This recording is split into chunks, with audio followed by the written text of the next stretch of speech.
Hello friends, Koothuparamba പാറാലിനടുത്ത് ഒരു കാലത്ത് വൈറലായിരുന്ന ഈ തട്ടുകട ഓർമ്മയുണ്ടോ? അപ്പൊ ഞാനും ഏട്ടനും കൂടി അവിടെയായിരുന്നു പോയിട്ടുണ്ടായിരുന്നത്. അപ്പൊ ഞങ്ങൾ ഫസ്റ്റ് ചായ തന്നെ തുടങ്ങി. ഈ ചേട്ടന്റെ ചായ പണ്ട് വേറെ ലെവലായിരുന്നു. ഒരു ഗ്ലാസ് കുടിച്ചാൽ തന്നെ നമുക്ക് വല്ലാത്തൊരു ഇഷ്ടം ഉണ്ടാവും. പക്ഷെ ഇപ്പൊ അതിന്റെ ടേസ്റ്റ് ഒന്നും അങ്ങോട്ട് വരുന്നില്ല. എന്നാലും ഫസ്റ്റ് ഞങ്ങൾ ചായ തന്നെ ഓർഡർ ചെയ്തിട്ടുണ്ടായിരുന്നു. അപ്പോൾ കുറെ ചായ അടിച്ചടിച്ചടിച്ച് ചേട്ടനാകെ ക്ഷീണിച്ചിരിക്കുകയായിരുന്നു. അപ്പോൾ ആദ്യം ചായ തുടങ്ങി.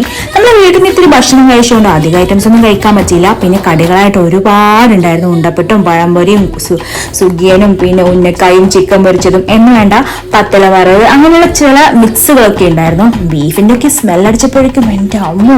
അപ്പൊ ഉണ്ടപ്പെട്ട് ഇത്തിരി സോഫ്റ്റ് കുറവായിരുന്നു, കഴിക്കാൻ അത്ര സുഖം തോന്നിയില്ല. പിന്നെ കാടമുട്ട കണ്ടപ്പോഴേക്കും ഏട്ടൻ അത് വാങ്ങി. ഞാനൊരു സാധാ നോർമൽ കോഴിമുട്ട വാങ്ങി. സെയിം മസാല ആയിരുന്നുകൊണ്ട് നല്ല ടേസ്റ്റ് ഉണ്ടായിരുന്നു. പിന്നെ ഞങ്ങള് 2 ലൈമും കൂടി പൊടിച്ചിട്ട് അവിടുന്ന് സ്ഥലം കാര്യമാക്കി. അപ്പൊ താങ്ക് യു.